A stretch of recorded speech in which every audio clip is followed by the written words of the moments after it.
So hi guys, for today's video I'm gonna show you how to use no? Variables in Python. So nako example sa ni.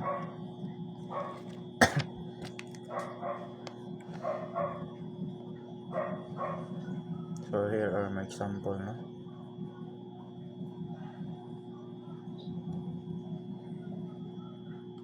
Ako lang dito son.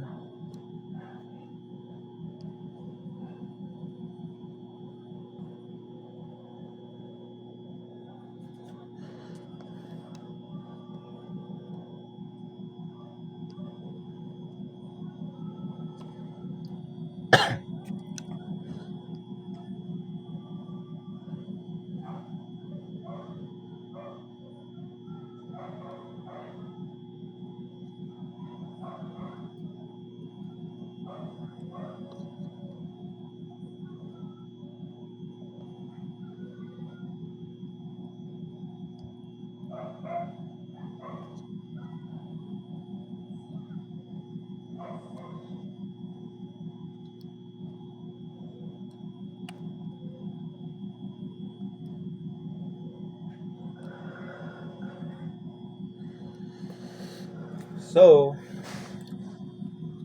there you go.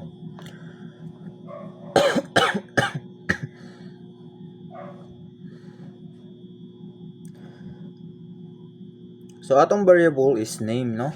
Nag-assign ta og string which is ang 1, no?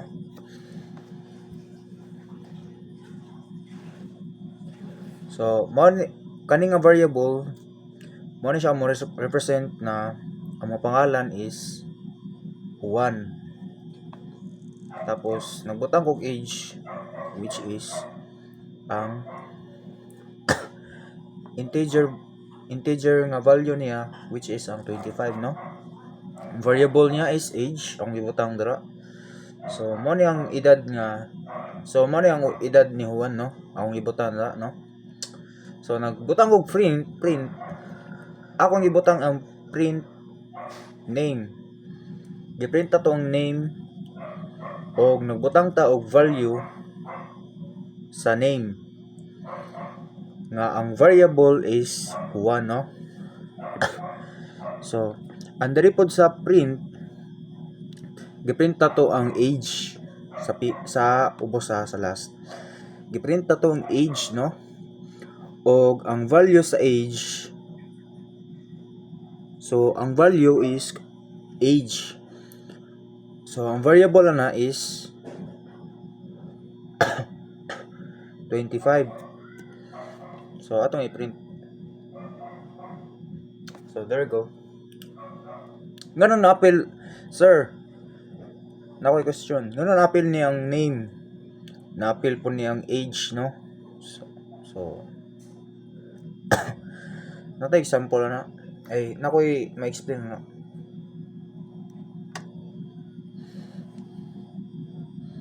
Wait lang, good. Grabing ads.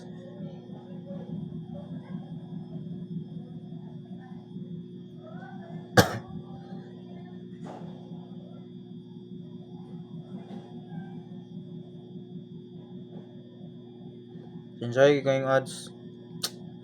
Namugi time nga madugay siya. And so sir, nganong na-appeal mo tong name ug print ug ang age? So ano na-appeal to siya? Wala man siya na quotations, no? So na-appeal na siya print dito. Ug kani pong age, wala siya quotation. So na-appeal wala siya print to. Okay. Dili, baliktad. Na may quotation ang age diri nang ibutang nako. Tapos napoy quotation diri ang age. Na quotation ang name, na quotation ang age. So which is mo print siya dito, no? Mo print siya dito. Tapos ang diri gitawag na to ang name, di ba? Di ba ang gibutan dira sa name is nag-equal ta og 1. Di ba ang 1 is ang mo to ang string no. Ang value for nato sa age is integer value is 25. So atong gitawag si Juan si age no. Tapos ang name niya. So ang diri sa una mo na siya ang gibutang nako nga name kung unsay pangalan niya. Tapos diri sa age gitawag na to yang edad no. So maro na. So maro to sa variable. Thank you so much.